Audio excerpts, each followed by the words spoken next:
6 दिसंबर को पीएम मोदी ने अपनी एक लाइन से पूरे लेफ्ट लिबरल गिरोह को यह कहते हुए आईना दिखा दिया कि भारत की बढ़ती अर्थव्यवस्था को आज कोई हिंदू रेट ऑफ ग्रोथ नहीं कहता। आज भारत की जो तेज ग्रोथ हो रही है, क्या कहीं पर आपने पढ़ा, क्या कहीं पर आपने सुना इसको कोई हिंदू रेट ऑफ ग्रोथ कहता है क्या? इस एक लाइन से प्रधानमंत्री ने 75 साल के बौद्धिक अपमान का हिसाब भी ले लिया। हिंदू रेट ऑफ ग्रोथ असल में एक सोची समझी गाली थी। 1950 से 1980 तक भारत की औसत ग्रोथ थी 3.5%।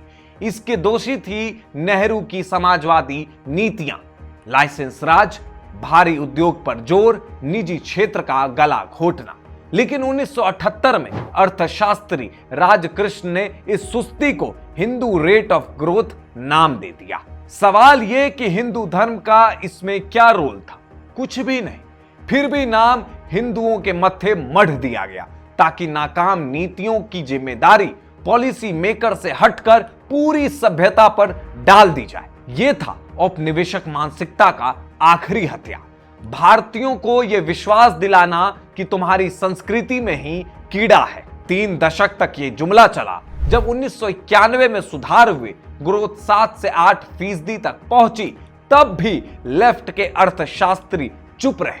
लेकिन जैसे ही मोदी सरकार ने 8% प्लस ग्रोथ का नया फॉर्मूला बना दिया, वही पुराना कीड़ा फिर जागा। रघुराम राजन, जो राहुल गांधी की भारत जोड़ो यात्रा में बैठकर प्रिडिक्ट कर रहे थे कि 5% भी हो जाए तो गनीमत, उन्होंने 2023 में फिर वही जुमला उछाला, भारत फिर हिंदू रेट की ओर जा रहा है।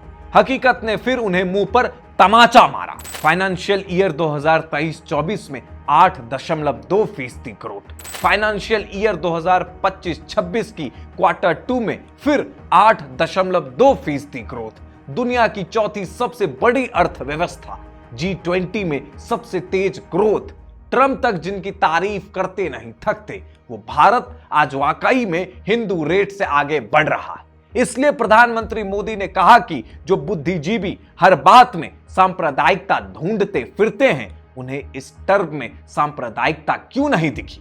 इसे आज हिंदू रेट ऑफ ग्रोथ नाम क्यों नहीं दिया जा रहा? अब जनता समझ गई है कि कमी हिंदू संस्कृति में नहीं, 2014 से पहले के भारत की नीतियों में थी। नीतियां बदली, भारत बदला। अब ये 8 से 9% वाला नया भारत दुनिया का नया ग्रोथ इंजन है। जो इसे नहीं देख पा रहे, वो इन तथ्यों में बस अपनी हार देख रहे हैं।